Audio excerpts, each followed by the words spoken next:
Hello hi friends. ஆக்சுவலாக ரொம்ப boring ஈவினிங்காக இருக்குது. சரி அப்படியே குட்டியாக ஒரு அவுட்டிங் போகலாம் அப்படின்னு சொல்லிட்டு அவுட்டிங்கில் சும்மா ஜஸ்ட் அப்படியே வெளியே ஒன்று போயிட்டு வரலாம் அப்படின்ட்டு. ஏன்னா பாப்பாவும் ரொம்ப வீட்டுக்குள்ளேயே இருந்து ரொம்ப ஒரு மாதிரி இருந்தா. சரி அப்படியே நம்ம ஒரு வெளியே போயிட்டு வரலாம் அப்படின்னு. எங்கே போகிறோம் என்னென்னலாம் பிளான் இல்லை. சரி அப்படியே போகிறோம்.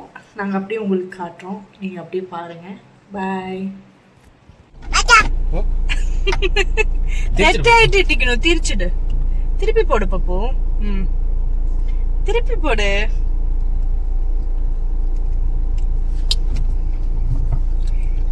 പോവാ ചോയ്ക്ക്. തിരിച്ചിടൂ. ഇവിടെ നോക്ക്. ഇങ്ങനെ തിരിച്ചിട്. ഇങ്ങനെ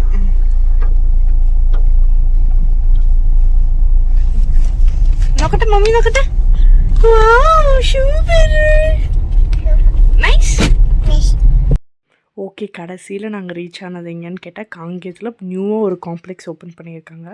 அதில் துபாய் நட்ஸ் அண்ட் டேட்ஸ் அப்படிங்கிற ஷாப்புக்கு தான் வந்திருந்தோம்.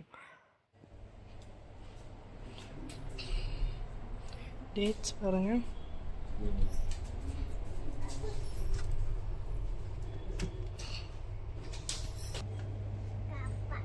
அது எந்த பப்பு?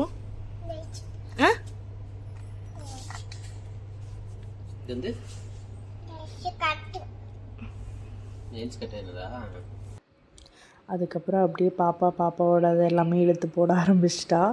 அப்புறம் நாங்கள் அப்படியே சாக்லேட்டும் டேட்ஸ் மட்டும் வாங்கினோம். அப்புறம் கொஞ்சம் பிஸ்தா மட்டும் வாங்கிட்டு அப்படியே அங்கேருந்து கிளம்பிட்டோம். பெல் பண்ணிவிட்டு அந்த குட்டி கேப்குள்ளேயே அவங்க அங்கே இருக்கிற ஸ்டாஃப்ஸ் கிட்டலாம் நல்லா ஃப்ரெண்ட்லியாக பழகிட்டா. சரி அப்புறம் அப்படியே கிளம்பலாம் அப்படின்னு சொல்லிவிட்டு அங்கேருந்து கிளம்பிட்டோம். அப்புறம் போகிற வழியில் தட்டு வடை கடை பார்த்தோன்னே சரி சாப்பிட்லாம் அப்படிங்கிற ஒரு கிரேவிங்ஸாக தோணிருச்சு. சரி அங்கேருந்து சாப்பிட்டுட்டு தட்டு வடையும் சாப்பிட்டுட்டு அப்படியே கிளம்பலாம் அப்படின்னோம். இது எதுவுமே பெய்ட் ப்ரொமோஷன் கிடையாது. இது சும்மா நாங்கள் எங்களுக்கு ஒரு பீஸ்ஃபுல்லான ஒரு டைம் வேணும் அப்படின்னு சொல்லிட்டு அப்படியே போய் பர்ச்சேஸ் பண்ணி சாப்பிட்டுட்டு வந்தது தான். தட்டு வடை செட்டு இந்த கடையில் ரொம்ப சூப்பராக இருக்கும். அதனால் எப்போவுமே அந்த கடை பாஸ் பண்ணும்போது சாப்பிடுவேன். இந்த வீடியோ பிடிச்சிருந்தா கண்டிப்பாக லைக் பண்ணுங்கள், ஷேர் பண்ணுங்கள், கமெண்ட் பண்ணுங்கள். இது எக்காரணத்து கொண்டு பெய்ட் ப்ரொமோஷன் கிடையாது. இது எங்களோட ஒரு என்டர்டெயின்மெண்ட்காக தான். தேங்க்யூ.